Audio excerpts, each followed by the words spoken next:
Réédition de plusieurs militaires rwandais et leurs alliés du M23, annonce faite par les FARDC. Ils se sont rendus à la suite d'une pression exercée sur eux. Henri Magie et Yannick Chisola, cadre du PPRD, ont rejoint l'Alliance du fleuve Congo de Corneille Nangaa, alliés du M23. Selon le PPRD, leur départ n'engage que.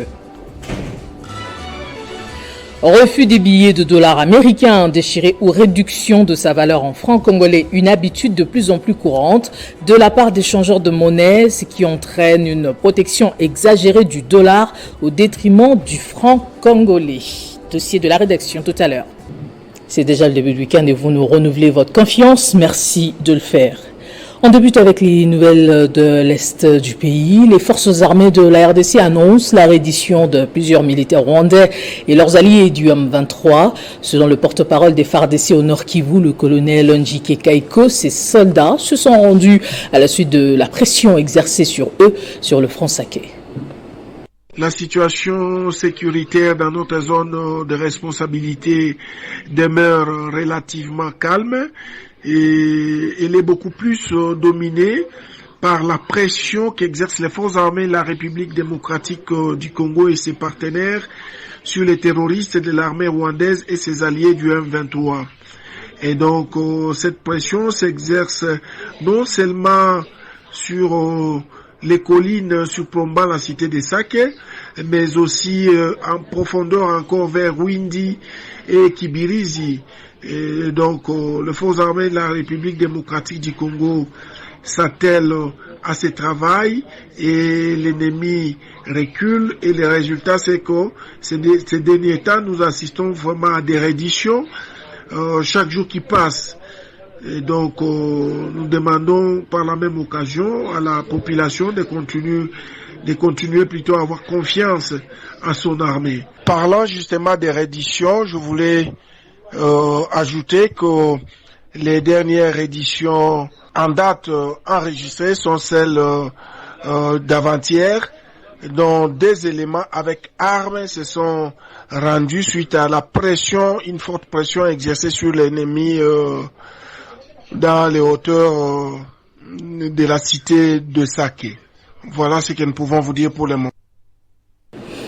Entre-temps, Henri Magie et Yannick Chisola, cadre du Parti du Peuple pour la Reconstruction et la Démocratie, ont rejoint l'Alliance Fleuve Congo de Corneille Nangaa, allié du M23 après Adan Cheloué. Cette situation a suscité ainsi la polémique sur la toile, mais à en croire le secrétaire général adjoint du PPRD, Ferdinand Kambéré, ceux qui quittent le parti partent librement. On l'écoute au micro de nos confrères de 7sur7.cd.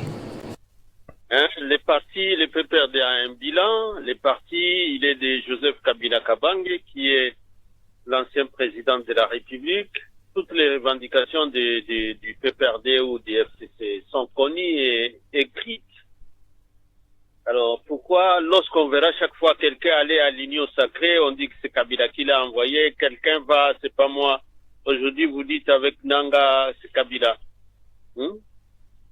Non, les gens sont entrés pour leur propre liberté, s'engager dans ceci ou cela, ça ne nous concerne pas. Nous continuons notre combat dans la résistance contre les antivaleurs que nous dénonçons chaque jour, contre la dérive dictatoriale, contre ces élections chaotiques. Nous le disons, nous sommes là. Mais maintenant, quelqu'un a pris son chemin. Et il fait sa lutte autrement. Ça ne nous concerne pas du tout. Je vous dis, ceux qui quittent les PPRD, ils partent librement.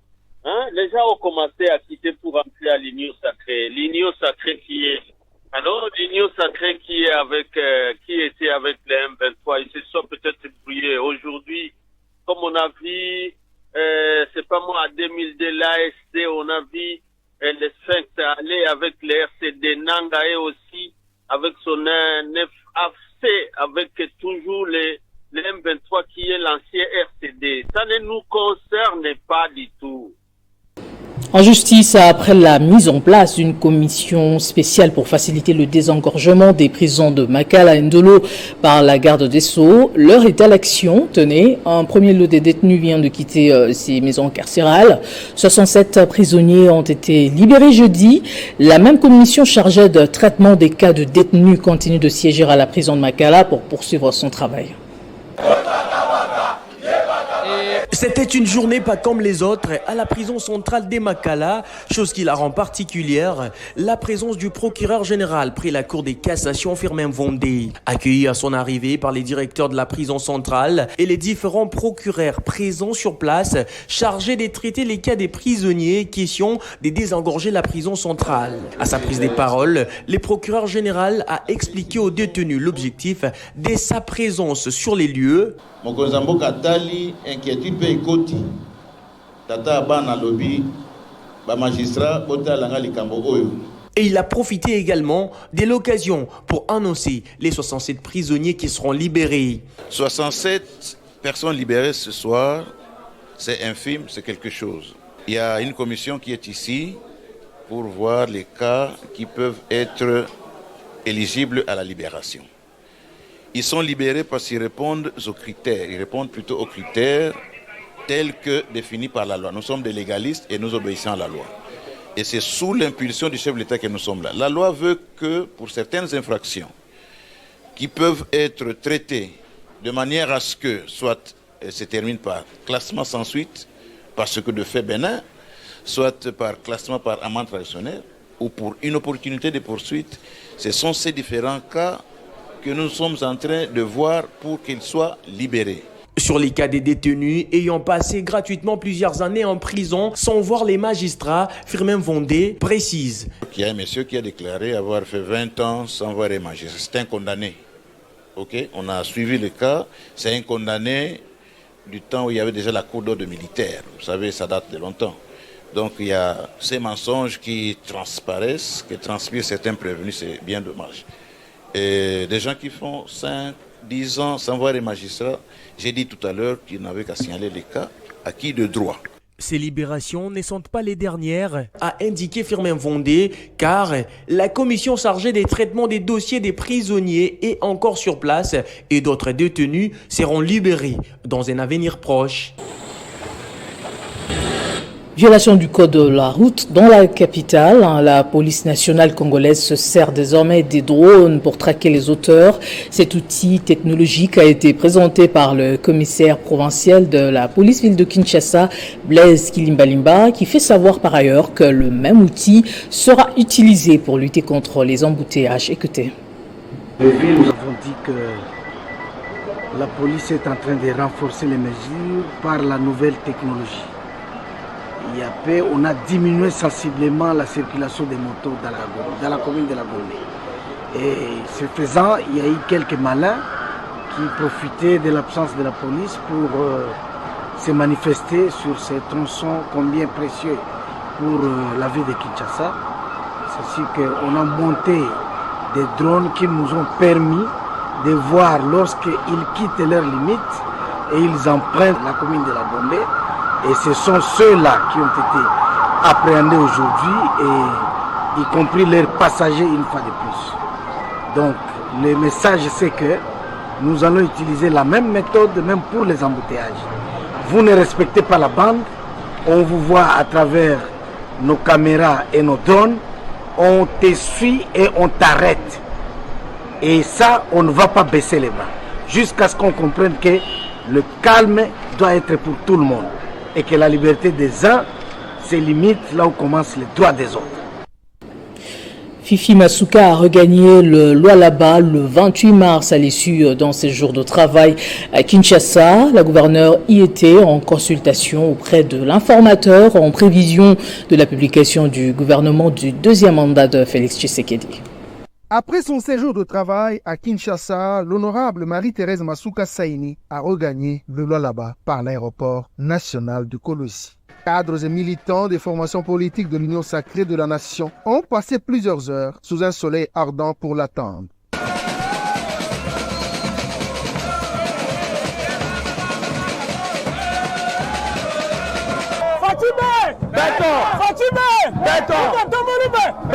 Son séjour dans la capitale de la RDC a porté sur les consultations politiques auprès de l'informateur au vu de la position que sa plateforme occupe à l'issue des législatives nationales et provinciales. Cela avant la publication du gouvernement nouveau quinquennat Tshisekedi et sur les élections des gouverneurs dans différentes provinces du pays.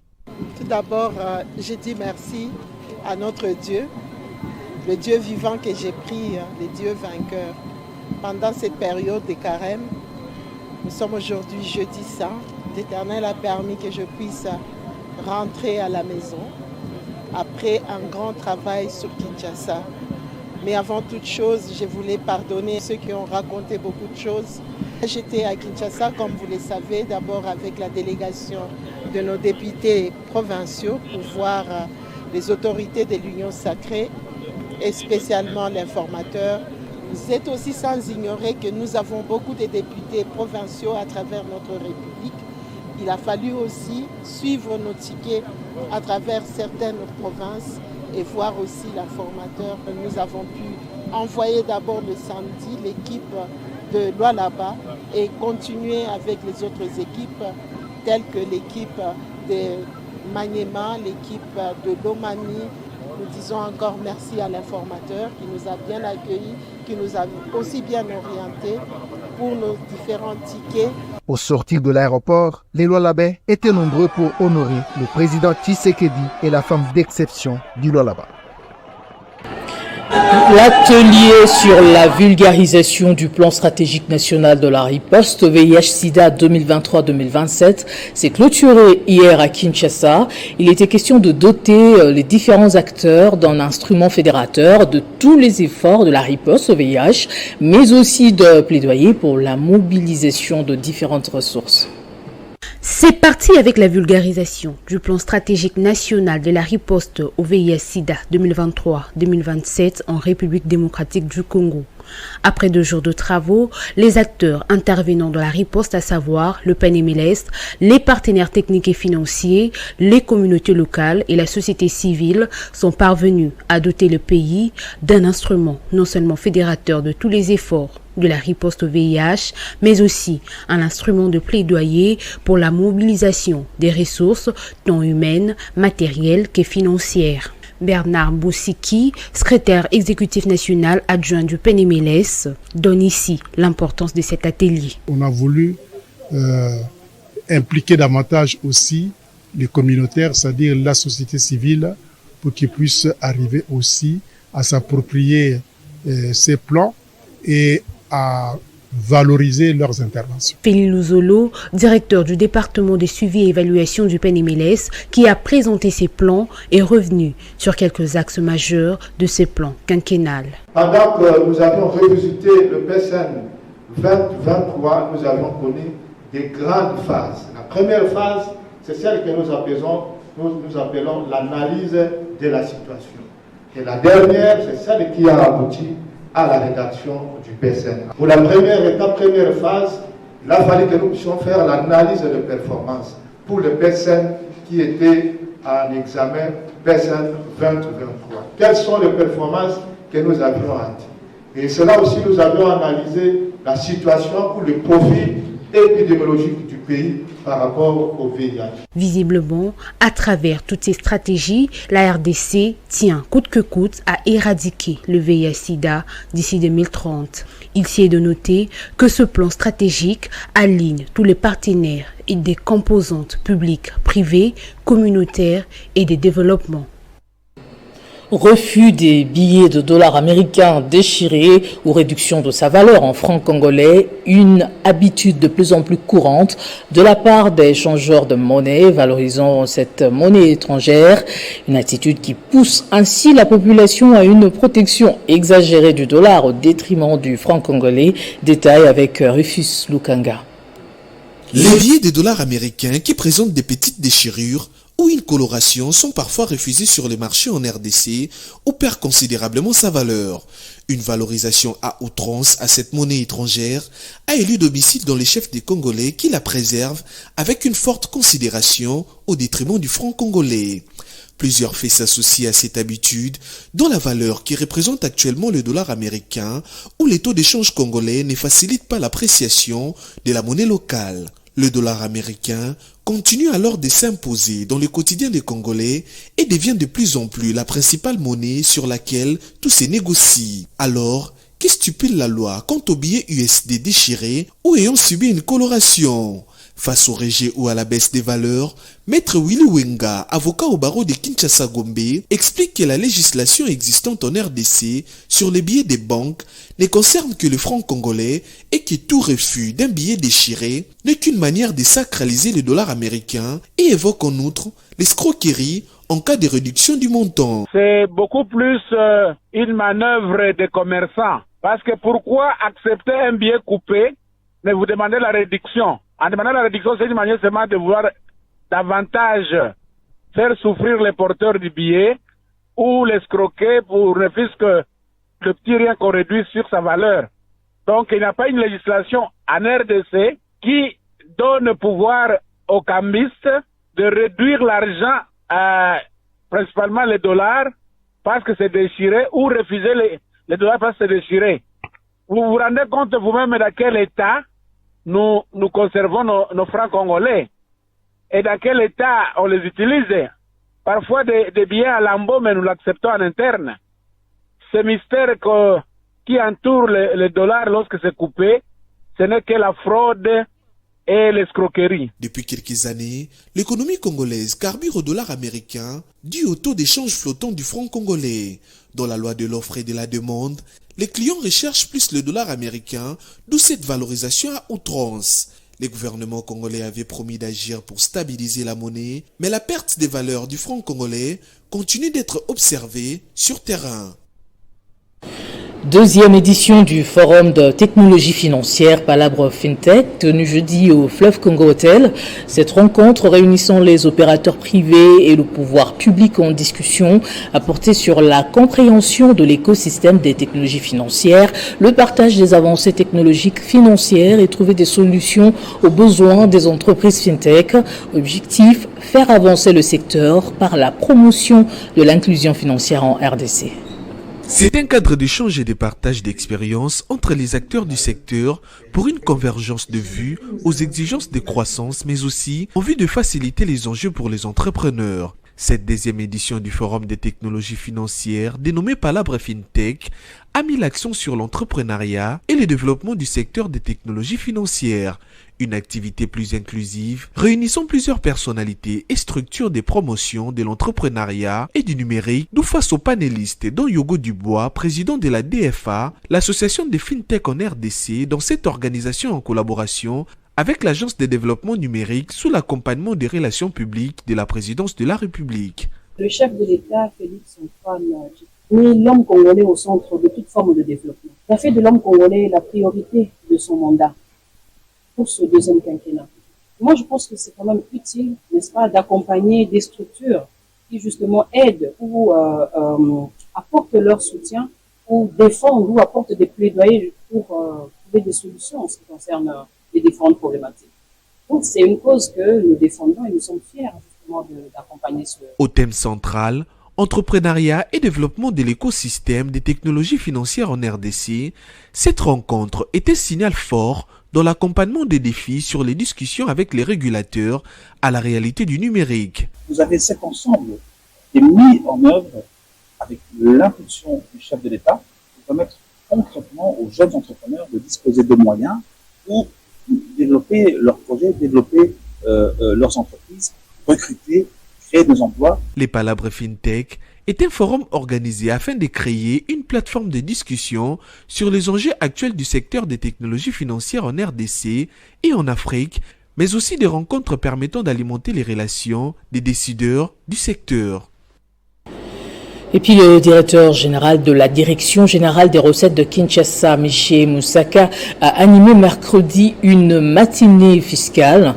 Au menu, le paiement des impôts provinciaux et locaux, des taxes et des redevances et des droits dus à la ville de Kinshasa. C'était en vue d'une adhésion massive à la population quinoise à la culture fiscale dans le cadre de la campagne de sensibilisation au civisme fiscal qu'a eu lieu cette activité au profit de la population des Tchangou. À cette occasion, les patrons de la régie financière de la capitale a articulé son message autour des 4 points importants: la procédure des perceptions des impôts et taxes, la grande échéance de février 2024 qui, pour les impôts, a été prorogée par un arrêté du gouverneur de la ville de Kinshasa au 31 mars de l'année en cours. L'État doit payer ses agents, l'État doit aménager les routes, l'État doit assurer la sécurité, d'électrifier la ville ou la République. Toutes ces charges qui reviennent à l'État ne peuvent se couvrir que par le paiement de l'impôt. Enfin, les patrons de la DGRK a vulgarisé quelques dispositions des taxes qui réglementent la matière imposable dans la ville de Kinshasa. Juste après la matinée fiscale, Michel Moussa Kamaelenkai s'est rendu au complexe scolaire Ngwanza dans la commune de Kimbanteke pour sensibiliser les élèves, étant donné que les prérequis de la fiscalité doivent figurer dans les notions des bases de la jeunesse qui est l'avenir d'une nation. À son chemin de retour, les patrons de la DGRK a fait une pause dans la commune de Limete, plus précisément à la 13e rue, où l'on avait tenté d'espolier une des propriétés de cette régie. L'actualité sur le continent, élu le soir du 24 mars par le Sénégalais dès le premier tour, Bassirou Diomaye Faye a été reçu par son prédécesseur Macky Sall. Cette rencontre est une des courtoisies au cours de laquelle les deux hommes ont discuté des grands dossiers de l'État ainsi que de la cérémonie de prestation de serment et passation de pouvoir. De la culture pour terminer, rapatriement hier jeudi dans la soirée à Kinshasa de la dépouille mortelle de l'artiste comédien Gianni Faye Mouzela, décédé à Paris en France de suite d'un arrêt cardiaque le 11 mars dernier. Présent sur le tarmac de l'aéroport international de Njili, sa famille biologique et artistique, soutenue par la délégation de la Fondation Denis Nyakero qui s'est investie en le rapatriement de son corps, ses amis, proches et fans, dans les mois, lui ont témoigné leur attachement. Le corps du regretté comédien a été acheminé à la morgue de l'hôpital du Cinquantenaire en attendant l'organisation des cérémonies funéraires ici à Kinshasa. Place au rappel des titres. Reddition de plusieurs militaires rwandais et leurs alliés du M23, annonce faite par les FARDC. Ils se sont rendus à la suite d'une pression exercée sur eux. Henri Magie et Yannick Chisola, cadres du PPRD, ont rejoint l'Alliance Fleuve Congo de Corneille Nangaa, alliés du M23. Selon le PPRD, leur départ n'engage qu'eux. Refus des billets de dollars américains déchirés ou réduction de sa valeur en francs congolais, une habitude de plus en plus courante de la part des changeurs de monnaie, ce qui entraîne une protection exagérée du dollar au détriment du franc congolais. Vous avez suivi le dossier de la rédaction quant à ce. Ne quittez pas vos sièges dans un instant, la revue de presse.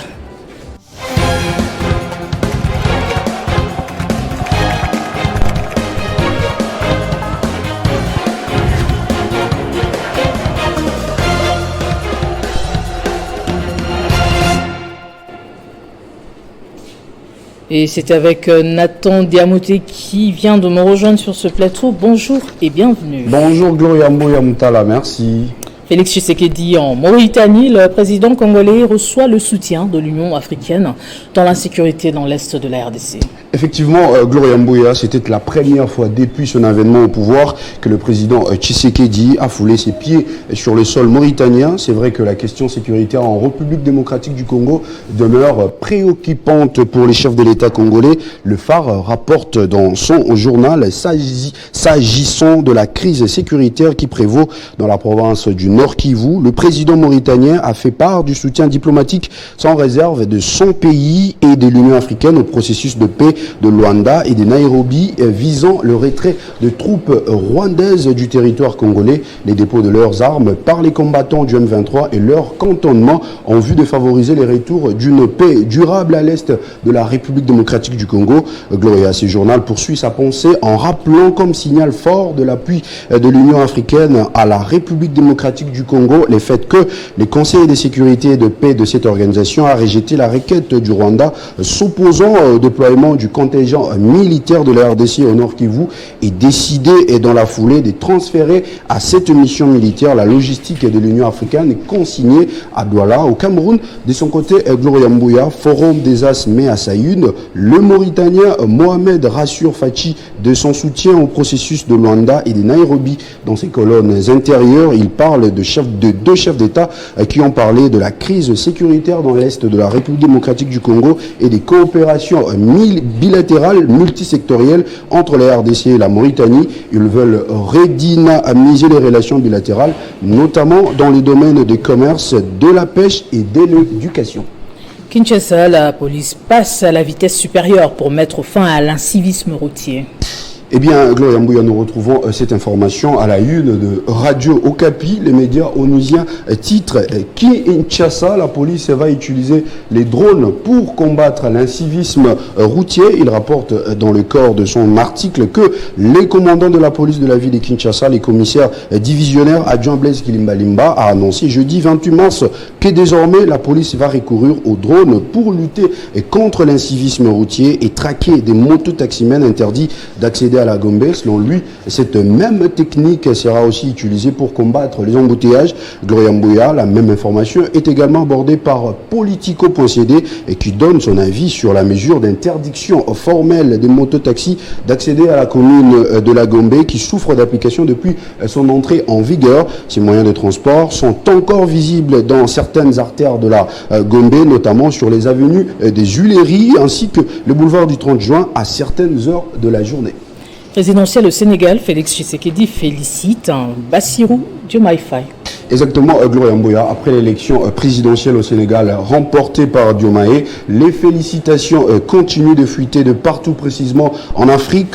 Cette fois, c'est le président de la République démocratique du Congo, Félix Tshisekedi, qui se prononce. Nous voyons cette information développée par le média en ligne Média Congo qui pointe que le président Tshisekedi a salué la maturité démocratique dont a fait preuve le peuple frère du Sénégal. Gloria Mbouya, de l'autre côté, Politico.cd donne un avis positif sur cette information en notant ces élections au Sénégal effectivement constituent une nouvelle étape dans les relations d'amitié et de coopération qu'entretiennent la République démocratique du Congo et le Sénégal. Les deux pays partagent en effet de liens historiques forts en Afrique. En présentant ses félicitations au nouveau président sénégalais, Félix Tshisekedi a réaffirmé la volonté de la RDC de renforcer les échanges bilatéraux avec ces pays frères. Merci Nathan Diamoiti pour ce tour d'horizon. C'est moi qui vous remercie, Gloria Mbouya. Ainsi se referme cette édition du journal. Merci de votre attention exigeante. Belle fin de semaine à toutes et à tous sur Espace 50. Prenez soin de vous.